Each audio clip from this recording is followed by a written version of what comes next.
समुपस्थित धर्म प्रेमी सज्जनों, मातृशक्ति, ब्रह्मचारीगण,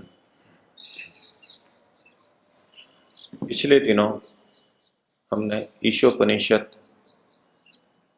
इस सबसे मुख्य और प्रथम उपनिषद को लेकर उसके मंत्रों को समझने का प्रयास किया।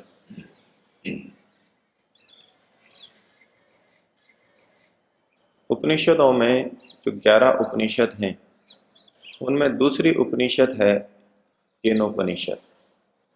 प्रथम उपनिषद ईशोपनिषद में एक छोटा सा टुकड़ा आया, नैन देवा आप्नुवन पूर्वमर्शत्। देव अर्थात इंद्रियां इस परमात्मा को कभी पा नहीं सके। तो ईशोपनिषद के इस छोटे से अंश का ही विस्तार केनोपनिषद के अंदर है। केनोपनिषद में केन एक शब्द है और उपनिषद तो शब्द है ही। केन का मतलब होता है किसके द्वारा। इस उपनिषद के श्लोक का पहला पद केन है, इसलिए इसको केनोपनिषद नाम से कहा गया।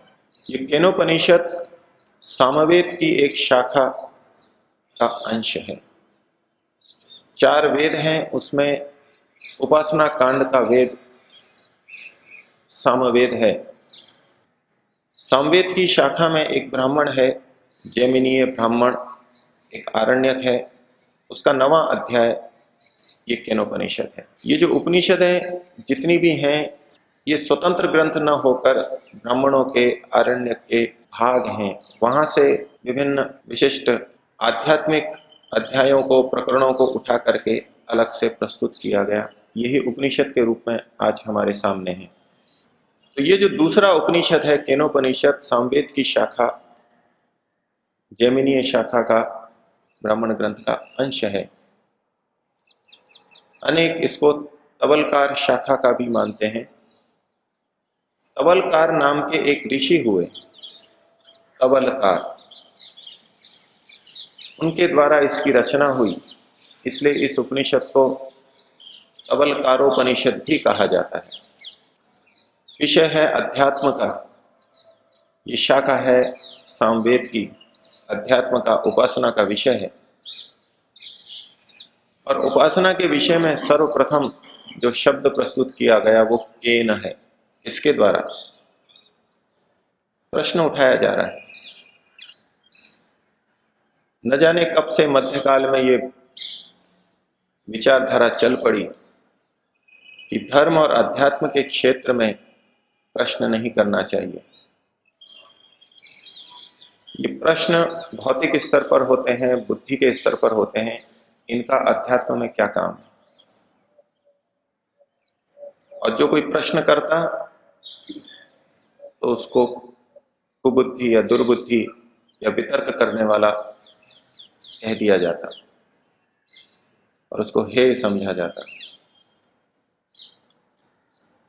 लेकिन हमारी वैदिक परंपरा, प्राचीन परंपरा ये नहीं है। आज जिस रूप में अध्यात्म और धर्म को प्रस्तुत कर दिया गया, वहां उसको विज्ञान से बिल्कुल हटा दिया गया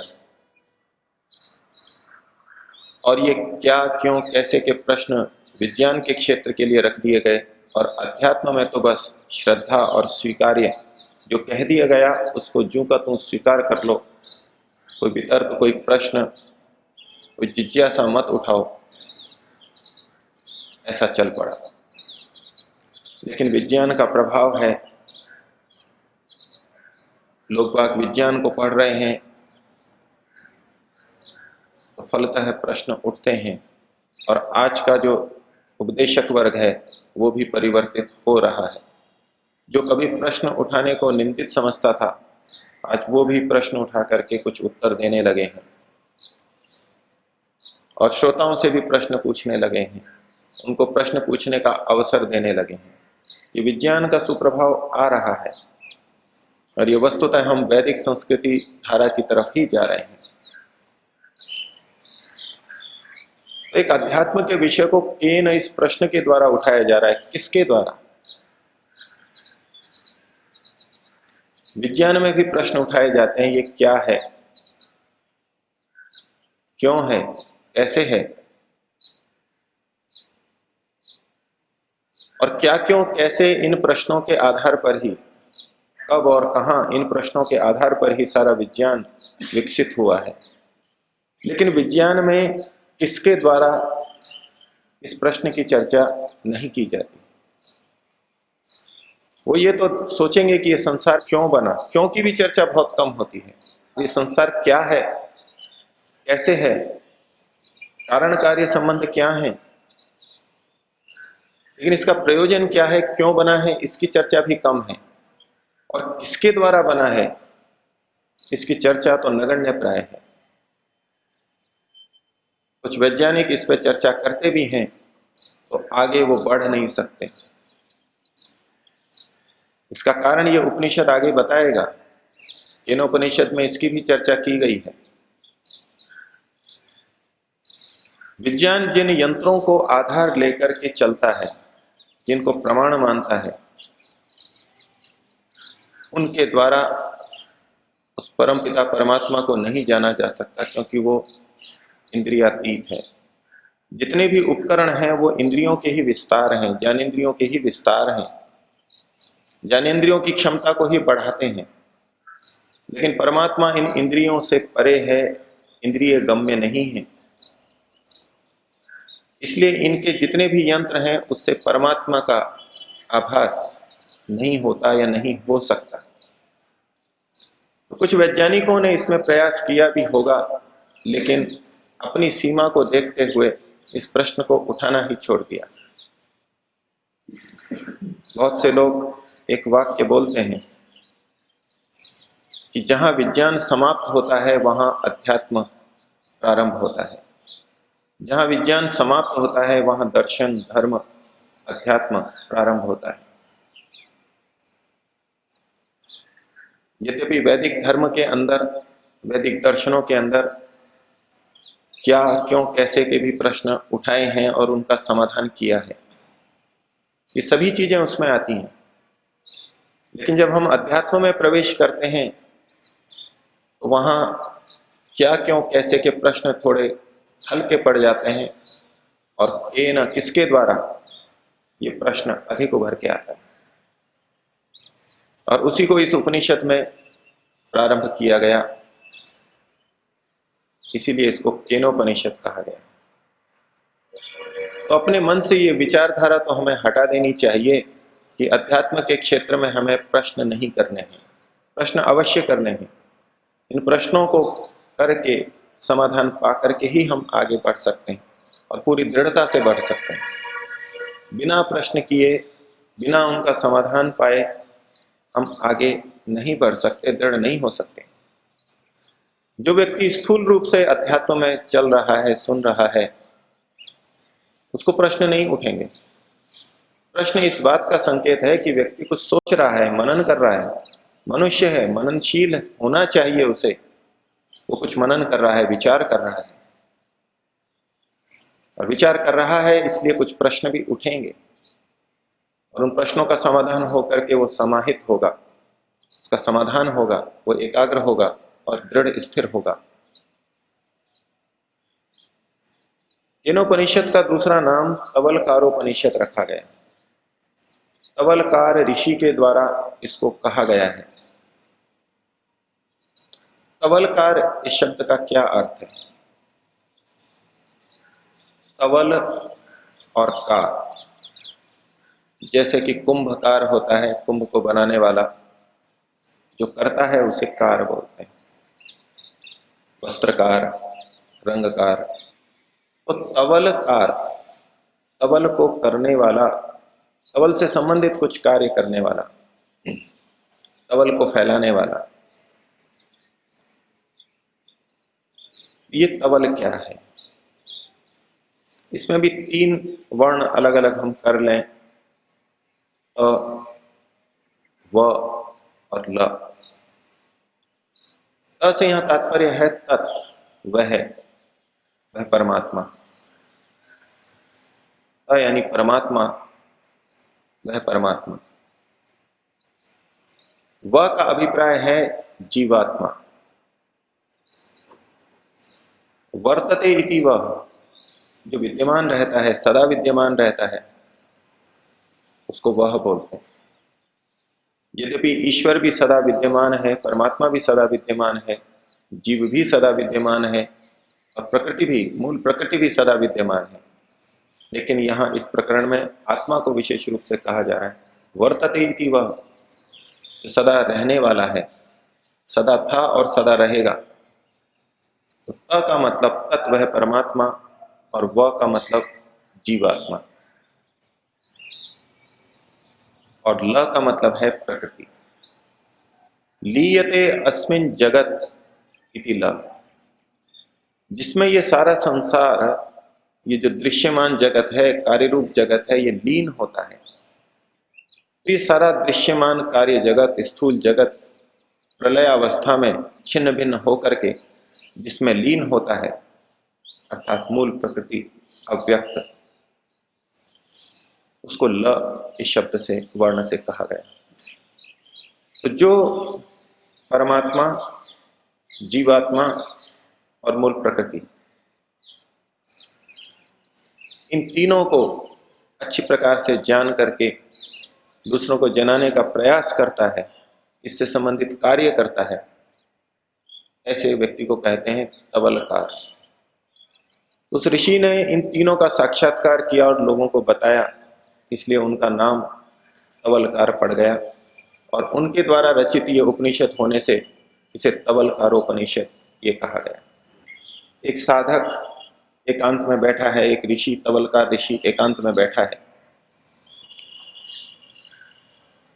और विचार करते करते संसार को तो उसने देखा, उसका समाधान किया,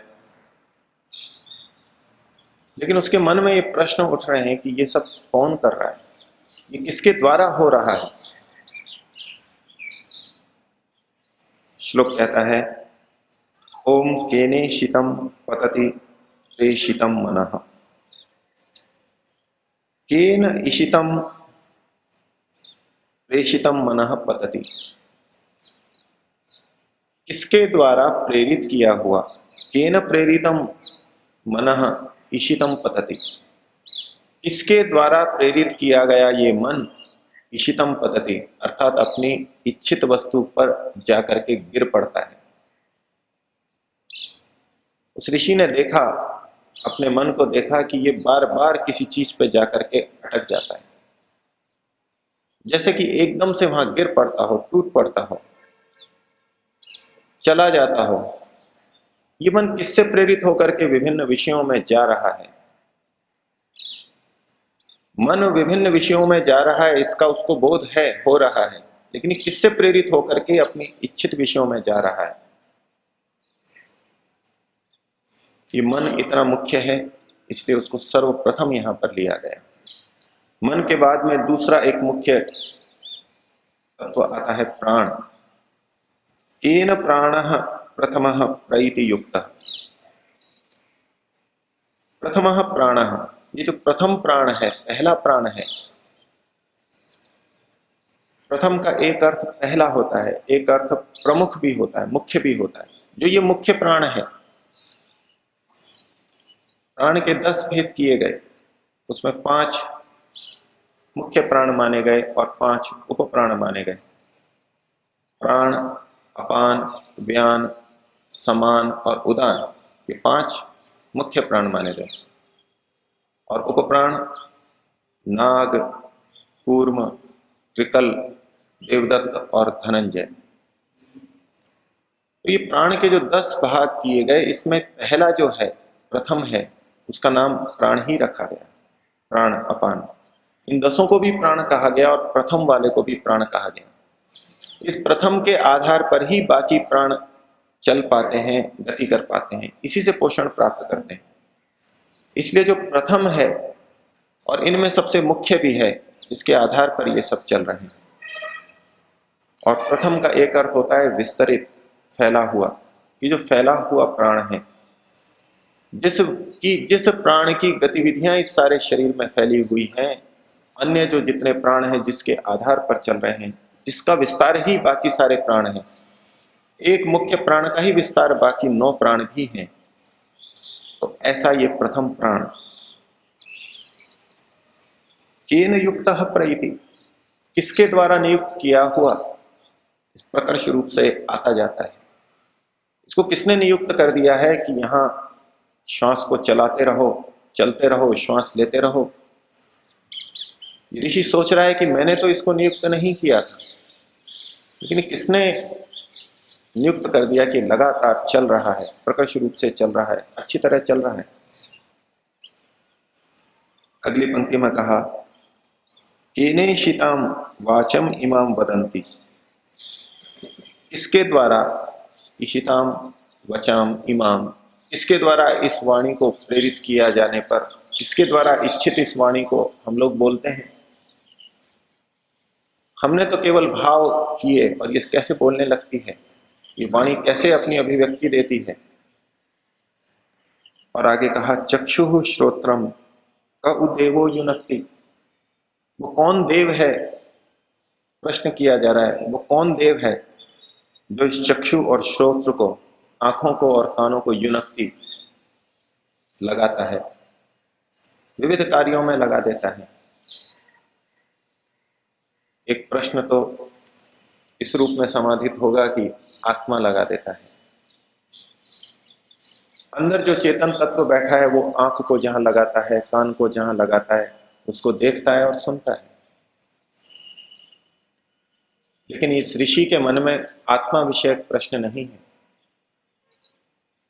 वो ये जान रहा है कि मैंने तो आंख के द्वारा कितना देखा है, मेरे को तो बोध ही नहीं है कि आंख कैसे काम करेगी, मैंने तो इच्छा मात्र की है। इन नेत्रों को दिखाने के लिए किसने नियुक्त कर दिया है, इन कानों को सुनने के लिए किसने नियुक्त कर दिया है, मैंने तो नहीं किया है। तो प्रश्न आत्मा से भी परे किसी और खोज के अंदर है। तो जानना चाहता है वो ऋषि कि ये मन, ये प्राण, ये वाणी, ये चक्षु, ये श्रोत्र, ये सब कैसे प्रवृत्त हो रही हैं। और इस प्रश्न की अध्यात्म में आवश्यकता है। अध्यात्म में प्रगति के लिए इसका समाधान भी आवश्यक है। इसलिए ऋषि ने, तवलकार ऋषि ने इन प्रश्नों को यहां इस श्लोक में उठाया। इनका समाधान ऋषि आगे करेंगे, उसको हम क्रमशः चर्चा करेंगे। आज का विषय यहीं समाप्त करते हैं। 3 बार ओम का उच्चारण करेंगे, ईश्वर से प्रार्थना करेंगे इस अध्यात्म मार्ग में चलते हुए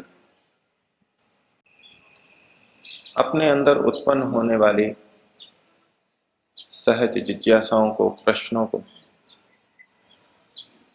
मैं रोकूं नहीं, दबाऊं नहीं, उन प्रश्नों को अभिव्यक्त करूं, पूछूं और उनका समाधान प्राप्त करूं। 3 बार ओम का उच्चारण। ओ